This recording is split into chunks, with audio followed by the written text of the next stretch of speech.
பெருமானாரை விட இந்த உலகத்தில் பணக்காரர் யாரும் இல்லை. உலக பணக்காரர்களில் முதன்மையானவர்கள் முஹம்மது ரசூலுல்லாஹ். அல்லாஹ் திருக்குரானிலே சொல்வான், ஏழையாக ஒரு காலம் வாழ்ந்தீர்கள், ஒவஜதக ஆயிலன் வாகுனா, ஏழையாக இருந்த தங்களை அல்லாஹ் அல்லவா பணக்காரராக ஆக்கி வைத்தார். நபியை ஏழையா மட்டும்தான் பல பேர் பார்த்தாங்க. நபி ஏழை மட்டும் இல்லை, ஏழையா வாழ்ந்தால் பணக்காரர்களுக்கு யார் முன்மாதிரி?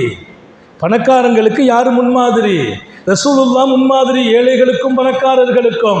பெருமான் பணக்காரர், உலக பணக்காரர்களில் முதல் தரம் வாய்ந்த பணக்காரர். அல்லாஹ் சொன்னான், உங்களை பணக்காரராக ஆக்கினோம். எப்படிப்பட்ட பணக்காரங்க? அஸ்லம் கூட்டத்தில் ஒருவர் கேட்டார், நாயகமே எங்கள் குடும்பம் எல்லாம் கொஞ்சம் கஷ்டப்படுது, ஏதாச்சும் கொடுங்க.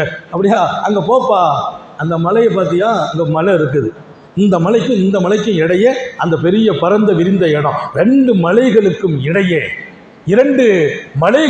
இடையே ஆடு நிற்கிது, அது உங்கள் வீட்டுக்கு கூட்டு போ. அவர் ஓடி வந்தார்.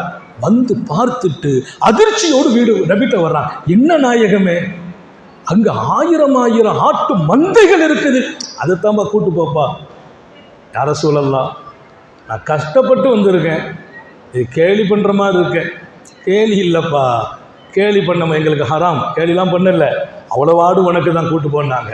அவர் சந்தோஷப்பட்டார்.